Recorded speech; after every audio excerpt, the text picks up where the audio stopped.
साथियों, मैं Priyanka Gupta learning together पे आप सबका स्वागत करती हूँ। कैसे हैं आप सब लोग? आशा करती हूँ कि आपकी पढ़ाई बहुत अच्छी चल रही होगी और जितनी भी अभी तक क्लासेस हुई हैं आपको सारी पसंद आ रही होगी। अगर पसंद आ रही है तो आप शेयर कर सकते हैं। इसके अलावा सबसे ज़्यादा इम्पोर्टेंट चीज़, बच्चे पीडीएफ ऐसे मांगते हैं, क्लास पढ़ी नहीं तुरंत पीडीएफ मांगने लगते हैं, तो आपको पीडीएफ क्लास के 24 घंटे बाद ही मिलेगा। मैं सारी पीडीएफ दे देती हूँ और जिन लोगों को भी क्लासेस पुरानी नहीं मिल रही हैं वो लोग प्ले लिस्ट में जाके चेक कर सकते हैं। ठीक है, तो वहाँ पे सारी क्लासेस आपकी करवाई हुई हैं, क्योंकि कुछ बच्चे बोलते हैं कि आप एमसीक्यूज करवा रहे हैं, क्लासेस भी करवा, तो क्लासेस मैंने सारी करवा दी हैं।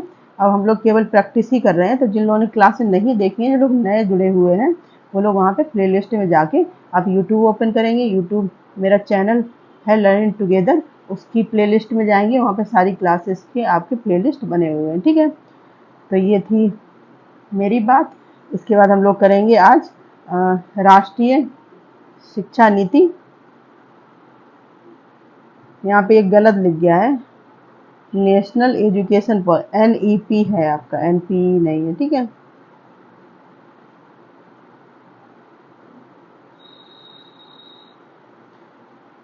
तो जो आपकी है राष्ट्रीय शिक्षा नीति, उसके हम लोग MCQs करेंगे। इसकी क्लास भी आपकी हो चुकी है, जिन बच्चों ने नहीं देखी है वो लोग क्लास देख सकते हैं। ठीक है, और आपको पता है राष्ट्रीय शिक्षा नीति आपकी कितने, कोई भी एग्जाम है सब में ही पूछी जाती है। जो लोग अगर एग्जाम की प्रिपरेशन कर रहे हैं तो उनको ये चीज़ पता होगी। तो सबसे पहला क्वेश्चन है, NEP 2020 मसौदा समिति के अध्यक्ष कौन थे? ठीक है, तो कैलाश वादिव्यू सिविन थे, डॉक्टर के कस्तूरी रंगन थे, या फिर प्रोफेसर यशपाल शर्मा, प्रोफेसर जी राजगोपाल। तो कौन थे? डॉक्टर कस्तूरी रंगन। ठीक है, नेक्स्ट क्वेश्चन है, रिक्त स्थान यहाँ पे भरना है आपको। शिक्षा, फिर रिक्त स्थान दिया गया, पूर्ण मानव क्षमता प्राप्त करने, एक समतापूर्ण और न्यायपूर्ण समाज का विकास करने के लिए, राष्ट्रीय विकास को बढ़ावा देने के लिए, एक संवैधानिक, वैध, मौलिक या प्रमाणिक। तो ये कैसा है? मौलिक, मतलब फंडामेंटल। ठीक है, नेक्स्ट क्वेश्चन है, भारत ने सतत विकास के लिए 2030 एजेंडा के लक्ष्य 4 को कब अपनाया? भारत ने कब अपनाया था? 2015 में अपनाया था। यहाँ पे पूछा है भारत ने जो SDG गोल थे उसको कब अपनाया था, ये चीज पूछी गई, तो 2015 में। ठीक है, नेक्स्ट क्वेश्चन है, NEP 2020 का उद्देश्य सामाजिक या आर्थिक पृष्ठभूमि की परवाह किए बिना सभी शिक्षार्थियों के लिए उच्चतम गुणवत्ता वाली शिक्षा तक समान पहुंच प्राप्त करना। इस लक्ष्य को इस वर्ष तक हासिल किया जाना चाहिए। तो कब तक का लक्ष्य रखा गया है? लक्ष्य कब तक का रखा गया है? 2040 तक।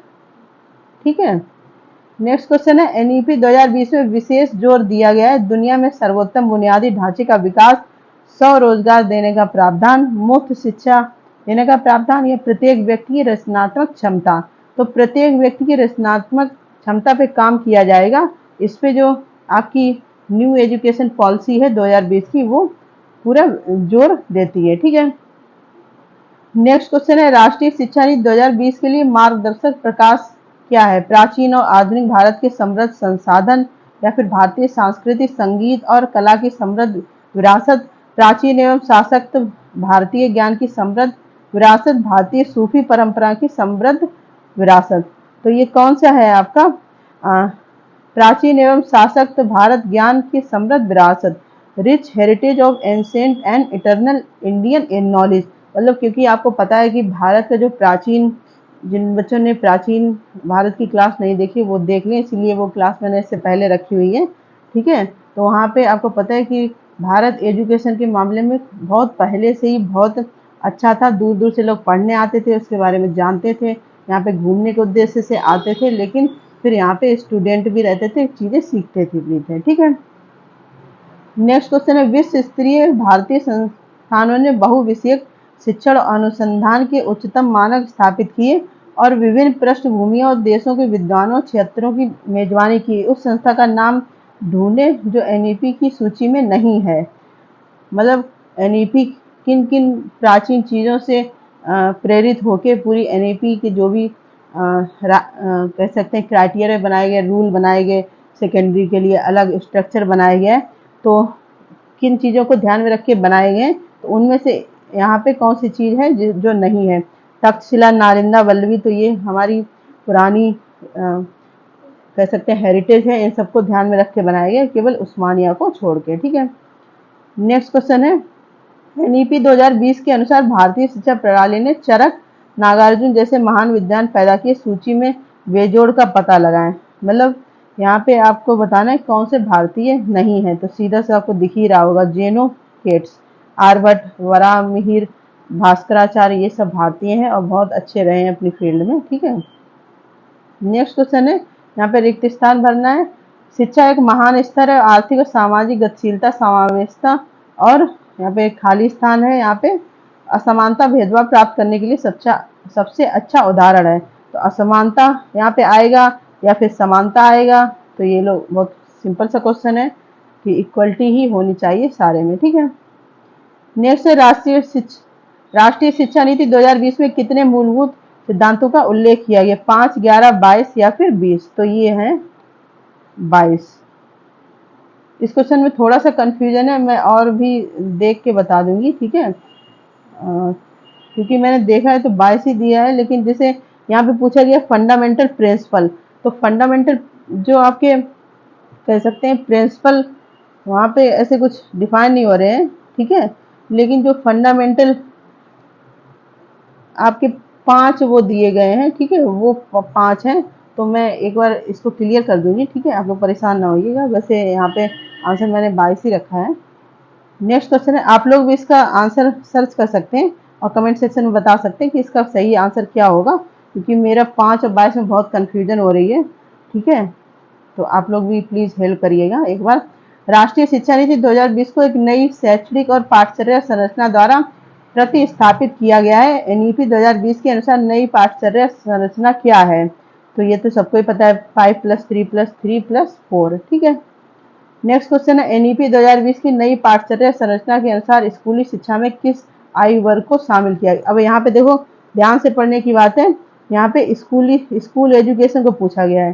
ठीक है, तो कितना रखा गया? 3 से 18 वर्ष। ठीक है, नेक्स्ट क्वेश्चन है, एनईपी 2020 की नई पाठ्यचर्या संरचना के अनुसार माध्यमिक चरण में कौन सी कक्षाएं आती हैं? तो माध्यमिक में कौन सी आती हैं आपकी? सेकेंडरी में 9 से 12। ठीक है, नेक्स्ट क्वेश्चन है, एनईपी 2020 की नई पाठ्यचर्या संरचना के अनुसार मध्यम, अब ये हो गया मिडिल, ठीक है, चरण में कौन सी कक्षाएं आती हैं?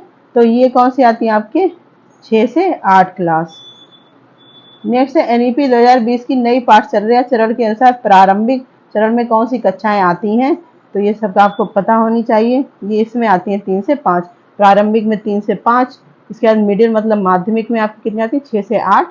फिर आपका जो सेकेंडरी है, ठीक है, उसमें कितनी आती है? 9 से 12। नेक्स्ट क्वेश्चन है, एनईपी 2020 की नई पाठ्यचर्या संरचना के अनुसार बुनियादी चरण में कौन सी कक्षाएं शामिल हैं? ठीक, तो कौन सी हैं? बुनियादी मतलब जो स्टार्टिंग की ही एज होती है तब कौन सा, जैसे आपका 5+3+3+4। जिन लोगों ने एनईपी क्लास नहीं देखी है वो देख ले, मैंने बहुत ही डिटेल में बताया हुआ है। ठीक है, तो आपको अच्छे समझ में आ जाएगा। तो उसके हिसाब से यहाँ पे तीसरा आंसर आपका सही हो जाएगा। नेक्स्ट क्वेश्चन है, एनईपी 2020 के अंदर 6 वर्ष की आयु से पहले एक बच्चे मस्तिष्क का संचयी विकास कितने प्रतिशत हो जाता है?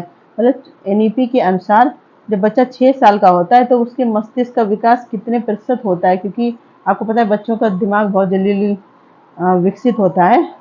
तो 85%, 95 या 75 या फिर 65, तो वो होता है आपका 85%। ठीक है, नेक्स्ट क्वेश्चन है, एनईपी ने प्रस्तावित किया है कि गुणवत्तापूर्ण प्रारंभिक बचपन के विकास, देखभाल और शिक्षा का सार्वभौमिक प्रावधान हासिल किया जाना चाहिए। इसके लिए समय सीमा क्या रखी गई है? तो इसके लिए समय सीमा रखी गई है 2030।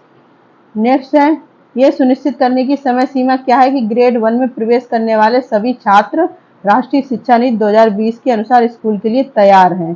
तो ये कब तक रखी गई है? ये भी 2030 तक रखी गई है। ठीक है, नेक्स्ट क्वेश्चन है, एनईपी 2020 ने प्रारंभिक बचपन देखभाल और शिक्षा के लिए शैक्षणिक ढांचे का प्रस्ताव दिया है। ठीक है, जो मतलब शुरुआती टाइम के बच्चे हैं, 3 साल से बच्चे पढ़ाई स्टार्ट हो जाएगी, 2 साल तक उनकी पढ़ाई नहीं होगी। आपको वो क्लास देखने की ज़रूरत है क्योंकि वहाँ पे बहुत डिटेल में बताया गया है। ठीक है, तो उसके अनुसार वहाँ का भी एक करिकुलम फ्रेमवर्क बनाया गया है। ठीक है, तो उसका नाम क्या है? NCPFECCE। अब ये क्या है? इसकी फुल फॉर्म भी आपको याद होनी चाहिए, कभी अगर फुल फॉर्म पूछ लेता है, national curriculum and pedagogical framework for early childhood care and education. ठीक है, ये कितने एज, ये 8 साल तक के जो बच्चे हैं उनके लिए रखा गया। किसके द्वारा बनाया गया है? एनसीईआरटी के द्वारा बनाया गया है। ठीक है, जिसमें इसको भी 2 पार्ट में डिवाइड किया गया है। अब 2 पार्ट कौन कौन से हैं?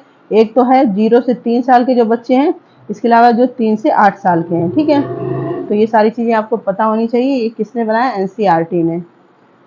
नेक्स्ट क्वेश्चन है, एनईपी 2020 ने प्रारंभिक बचपन देखभाल और शिक्षा के लिए शैक्षणिक ढांचे का प्रस्ताव रखा है। ईसीसी शैक्षणिक ढांचे में किस आयु वर्ग के शामिल किए गए हैं?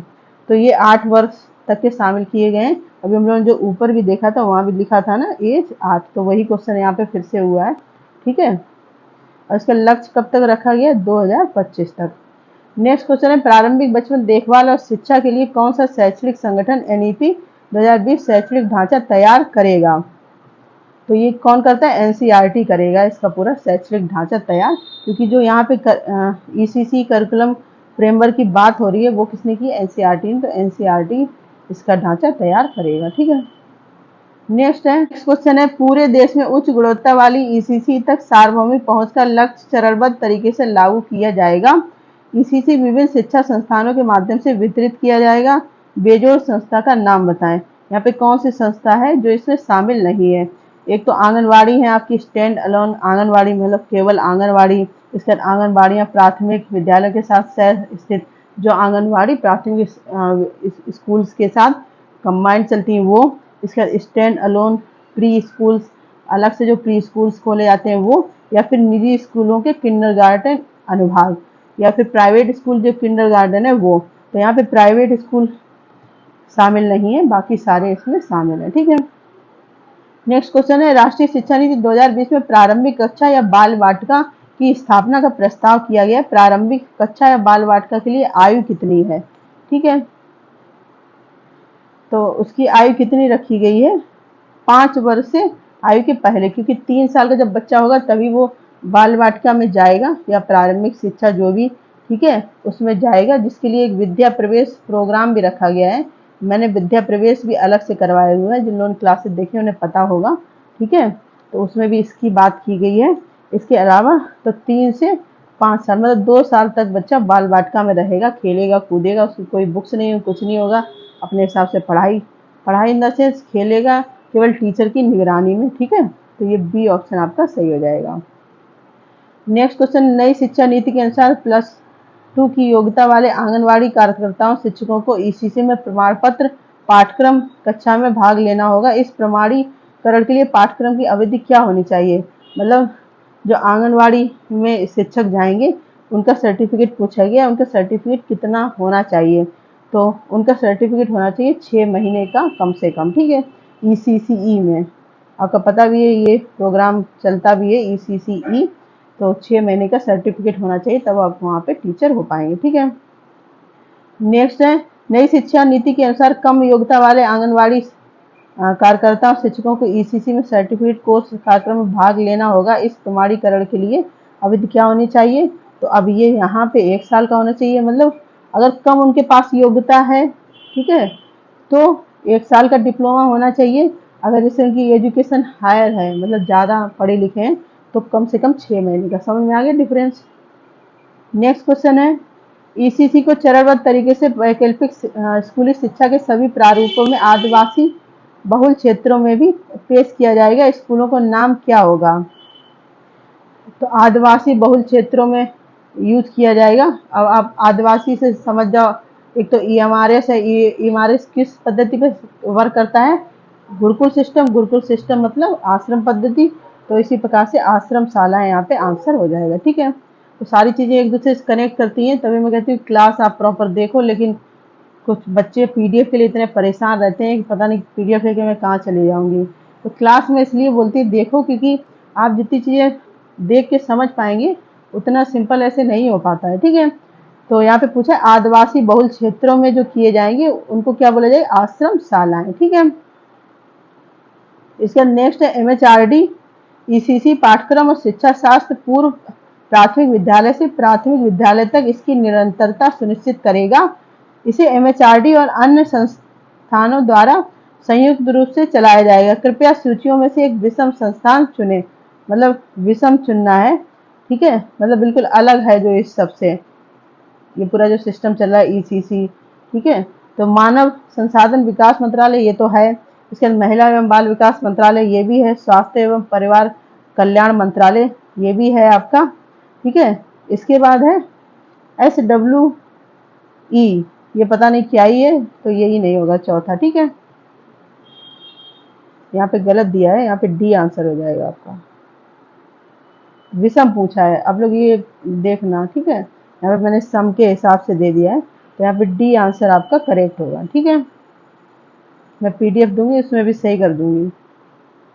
नेक्स्ट क्वेश्चन है NEP 2020 में वर्ष तक प्राथमिक विद्यालय में सार्वभौमिक मूलभूत साक्षरता संख्यात्मकता प्राप्त करने के लिए शिक्षा प्रणाली की सर्वोच्च प्राथमिकता का प्रस्ताव दिया गया है किस वर्ष तक। अब यहाँ पे किसकी बात हो रही है, FLN की। जिन लोगों ने क्लासेस नहीं देखी है एजुकेशन करंट अफेयर की, उनको कुछ नहीं समझ में आ रहा है, वो लोग देख लें।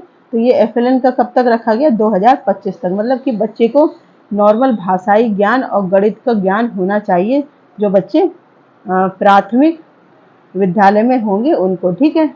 तो उसके लिए कौन सा है, FLN बनाया गया, जिसको बोलते हैं फाउंडेशनल लिटरेसी एंड न्यूमेरेसी, ठीक है। तो जिन्होंने क्लासें नहीं देखी प्लीज़ क्लास देख लो, आपको बहुत अच्छी क्लासें समझ में आएंगी। मैंने इसीलिए 2 टॉपिक करवाए हैं कि आपको ज़्यादा बर्डन ना हो, ठीक है। जो बच्चे देख रहे हैं उनको अच्छे से समझ में भी आ रहा होगा, वो लोग कमेंट सेक्शन में रिप्लाई भी करेंगे जिन्होंने क्लास देखी है, उनको समझ में आ रहा है कि नहीं।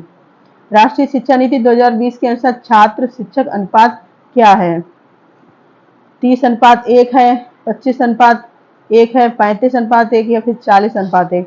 तो मैंने जो पिछली क्लास ली है उसमें भी बताया था, प्राइमरी के लिए होता है आपका 30:1, अगर सेकेंडरी का पूछा जाए तो कितना होता है, 35:1, ठीक है। तो यहाँ पे आपके 2 आंसर हैं, आपके सामने क्वेश्चन कैसे बन के आता है वो आप पे डिपेंड करेगा, ठीक है। तो ये वाला भी आंसर सही है और ये वाला, क्योंकि यहाँ पे प्राइमरी या फिर सेकेंडरी की ऐसे कुछ बात नहीं की गई है, ठीक है।